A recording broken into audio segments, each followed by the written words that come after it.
안녕하세요. 성경에 대해서 이것저것 저것 이것 이야기는 알아보는 성경수다 말씀 영상입니다. 이번에는 교만한 아마샤라는 내용으로 한번 이야기를 나눠보는데, 저번 주에 아마샤 왕에 대해서 한번 이야기를 나눴죠. 마음의 분노 가운데 사돈의 8촌까지 다 복수를 할 수 있는데 하나님의 말씀을 생각해서 그 진노의 마음을 이겨냈던 아마샤의 이야기. 그것에 이어서 다음 아마샤 왕에 대한 이야기를 한번 나눠보도록 하겠습니다. 아마샤는 26살에 남유다의 왕으로 등극했습니다. 저보다 10살 어린 나이 때 왕으로 등극했네요. 그렇게 원수의 자녀를 죽이지 않았던 진노를 이겨냈던 아마샤. 이제 이후 내치에 대해서 좀 어느 정도 다스려졌더니 이제 외부에 전쟁을 하게 됩니다. 이웃졌던 에돔에게 공격받고 있으니 그 에돔을 다시 한번 공격하여 주변국과 전쟁을 하고 잃어버렸던 권리를 되찾고자 했죠. 뭐 여기까지는 그냥 일반적으로 왕으로서 할 수 있는 뭐 당연한 생각인 것 같습니다. 하지만 그러한 과정 중에 에시온 게벨이라는 항구를 되찾았죠. 이 에시온 게벨은 솔로몬 때 지어졌던 항구로서 뭐랄까 거기서 교역을 해서 물자를 확보하고 자본을 확보하는 음, 국가의 뭐 돈줄 뭐 그런 느낌이었죠.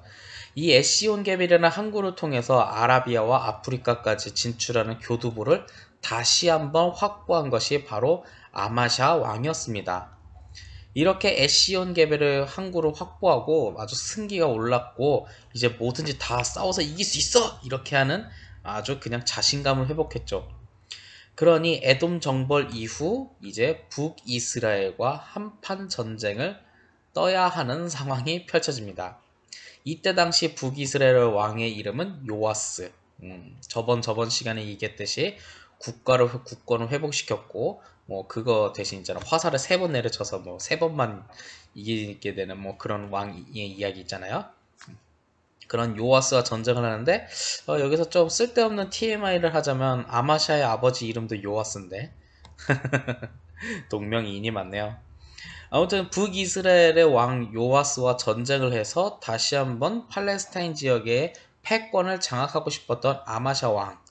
그래서 베세메스라는 지역에서 전쟁을 벌입니다. 저는 이것을 베세메스 공방전이라고 그냥 제 마음대로 이름을 정해봤어요. 제 마음대로 정해봤어요. 그냥 귀엽게 봐주세요. 근데 이 지역은 서쪽 해안에 있는 무역로와 관련되어 있는 분쟁 지역이기도 합니다. 왜냐면 이쪽 지역에서의 무역로를 확보한 사람이 바로 자본을 확보할 수 있고 그 확보가 바로 국가 발전과 국가의 안락, 평안과도 이어지기 때문에 이 베세메스 공방전에서 이기는 자가 바로 팔레스타인 지역의 패권을 장악할 수 있는 결정적인 사건이었죠. 그러나 이 베세메스 공방전에서 아마샤는 패배했습니다. 패배한 걸로 끝나는 것이 아니라 포로 신세가 됐죠. 자, 왕이 포로가 됐는데 뭐 어떤 왕은 포로 죽여 이렇게 하겠지만 그래도 요아스 왕은 아마도 전쟁 배상물을 담보로 이제 아마샤 왕을 풀어주었던 것 같아요. 그렇게 해서 이제 배상, 보상 아무튼 돈으로 다 메꿔서 왕이 이제 예루살렘으로 귀환했는데 문제가 발생했죠. 바로 신하들이 불신하기 시작한 거예요. 그래서 왕과 신하들 간에 이런 마음의 불신이 있어서 갈등을 하게 되니 아마샤 또한 아버지 요아스처럼 신하들로부터 암살당하게 되는 참 슬픈 일이 펼쳐지게 됩니다. 그런데 이런 아마샤가 베세메스 공방전에서 패배한 이유는 무엇인가? 바로 성경의 이 교훈이 우리에게 중요한 거죠. 그런데 열왕기에서는 이것에 대해서는 침묵하고 있습니다. 특별히 패배한 이유에 대해서 알려주지 않고 있죠. 하지만 역대기에서는 에돔 정벌 때 그들이 섬기는 우상들을 가지고 아마샤가 예배를 드렸다라고 역대하 25장 14절에 써 있습니다.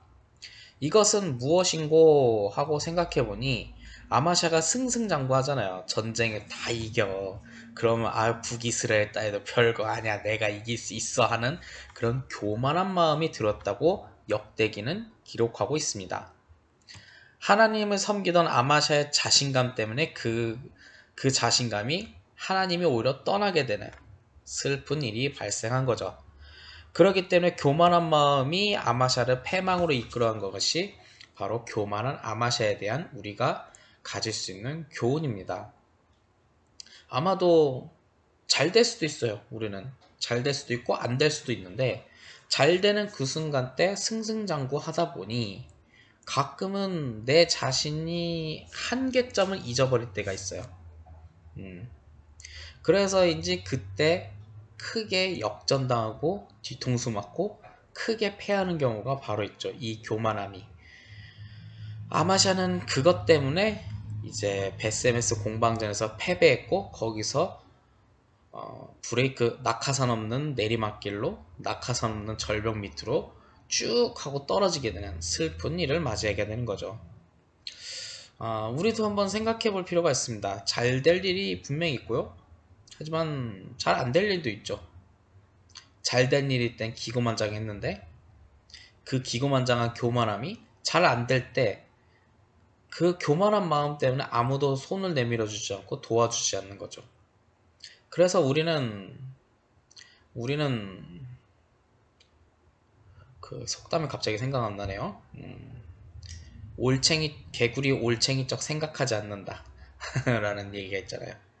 하지만 오히려 우리는 속담은 이런 역설적인 말이 좀 있어요. 올챙이적 서러움을 개구리 때 푼다. 올챙이 때 힘들고 어려웠는데 개구리 때 이제 잘 나가면 오히려 그때 서러움을 개선해야 하는데 개선하지 않고 자기도 화풀이를 하는, 그게 바로 교만의 한 부분이지 않나 하는 생각이 듭니다. 우리는 성공할 수도 있고 실패할 수도 있어요. 그 성공이 나 자신 때문이 아니라 첫째는 주님이 도와주셨고, 둘째는 여러분들 각 사람만의 동역자가 있어서 성공하는 일이 일어나는 거죠. 그렇기 때문에 이것은 나만의 공이 아니라 우리가 모두가 함께 누려야 할 축복이고 영광이고 하나님의 은혜라는 걸 한 번쯤은 생각해보면 어떨까 하는 생각이 듭니다. 오늘의 내용은 교만한 아마샤에 대한 이야기를 나누었고요. 그러니 우리 자신을 한번 이 순간 돌아본다면 잘 나가는 걸 좀 교만함을 멈출 수 있지 않을까 하는 생각이 듭니다. 오늘의 영상은 여기까지입니다.